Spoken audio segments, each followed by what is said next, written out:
Мен Қабиден Даулет, мен Шонышқа толына барамын. Ата-анаммен алдағы бұл күнім. Насыл жүкі мүнеге бұланма. Жарайды балам.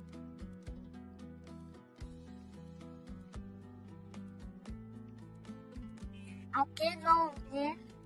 Бұл балам жүген. Жүген атты басқару үшін. Ал мынау тізгін аттың басына тағылатын, оны басқаруға арналған құрал. Ол жүгенге жалғанып атты жүргізуге тоқтатуға бұруға көмектеседі. Ал мынау ноқта.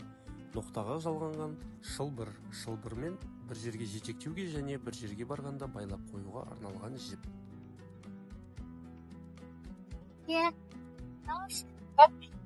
Бұл балам ер-тоқым қазақтың дәстүрлі ат әбзелдерінің бірі. Ол атқа мінуге арналған жабдықтардың жиынтығын білдіреді. Ал мынау үзеңгі аяқ тіреп міну үшін және жайлы отыру үшін. Ал мынау тартпалар, алдыңғы тартпа және белдік тартпа. Ерді жылжып кетпеуіне көмектеседі. Кел балам, атқа мінгізейін.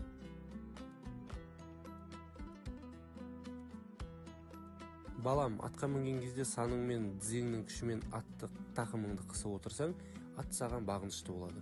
Қазақта тақымы беріктің тағдыры биік демекші, тақымыңа берік болсаң, отбасыңа да достарыңа да берік боласың. Ат қазақ халқының өмірінде ерекше орын алған тек көлік емес, бүкіл тұрмыс тіршіліктің мәдениетін және руханиятының бір бөлігі. Қазақ көшпелі халық, сондықтан атсыз өмірді елестету қиын. Ұлан-ғайыр далада көшіп қону, мал бағу, жаудан қорғану бәрі аттың көмегімен жүзеге асқан.